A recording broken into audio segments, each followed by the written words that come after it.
Hey yo, E-King Fight News. Eddie Hearn is saying Joshua Wilder unlikely, and we're just gonna go ahead with Alexander Povetkin, as you know, he doesn't believe that Wilder's seriously interested in the fight. This is what he's come back after Wilder said, you know what, you're gonna get that signed contract on Friday. What's Eddie Hearn doing? He's saying, oh no, it's not enough time. You know, let's go right ahead into his exact words, and let's not mince anything. E-King Fight News, more on this. Alright, shout out the boxing scene.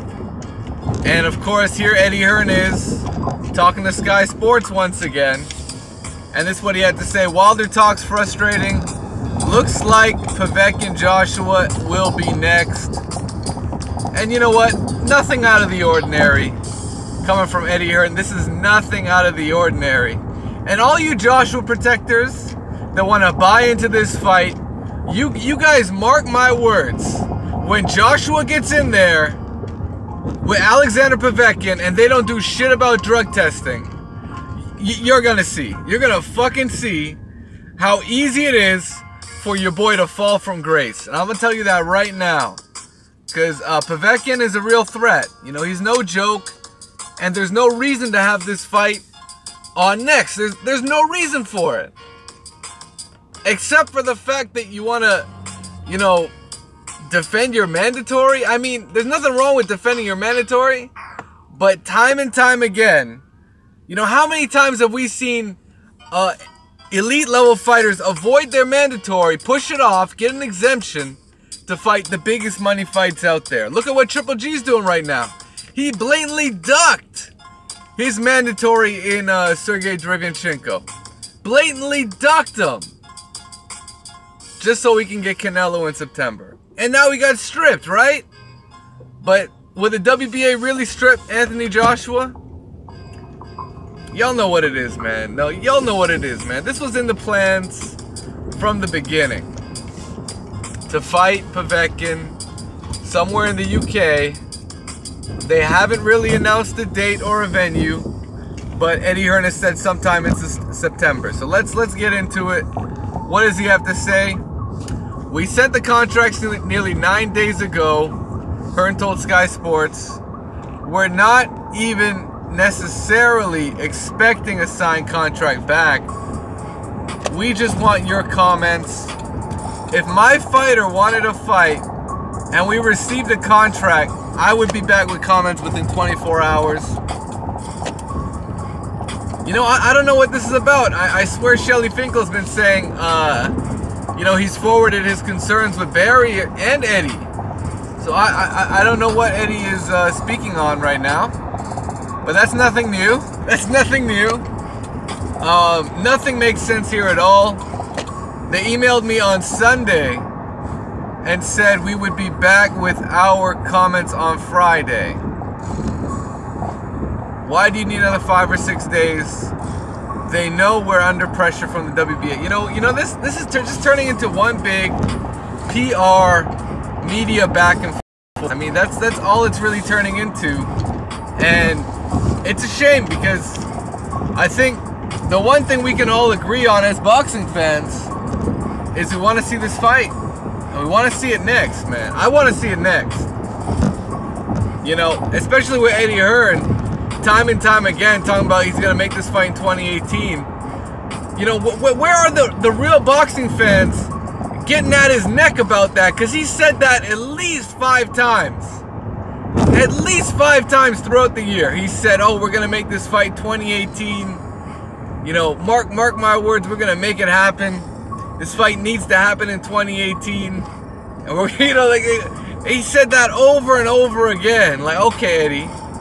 Okay, make it happen. Oh no, it's Wilder's fault now, right? Right. Okay.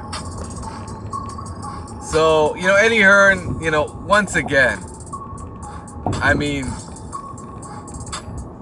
he knew Povetkin was a mandatory. How hard is it to write a letter to the WBA and ask for an exemption. How hard is that? But this is what he had to say. We need to know what you're doing. You're mandated to fight Alexander Povetkin. So this is him thinking about what the Wilder camp would be trying to say to him. And I think Povetkin's people are extremely relentless as well, or restless. They have been waiting, and to be fair to them, they have been patient. But Gilberto Mendoza has clearly decided enough is enough, and we gotta move. Joshua knows that Povetkin's an extremely tough fight. Wilder is another fight that he wants badly.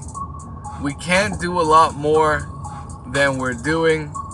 I think Anthony is frustrated, and he feels that people might not want this fight.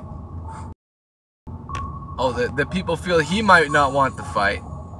He wants the fight more than anything. Okay. Well, if you want the fight more than anything, why don't you make the fight happen? If you wanted the fight more than anything, why didn't you take fucking $50 million? A career high. A historical heavyweight high. Historically, no heavyweight has gotten paid $50 million up front. Yet Joshua turned that down. And I'm going to keep bringing that up, guys. I know you guys hate it. I'm going to keep bringing it up. Because the man ducked a can't-miss offer. You can't give any better than that offer. It doesn't get better than that.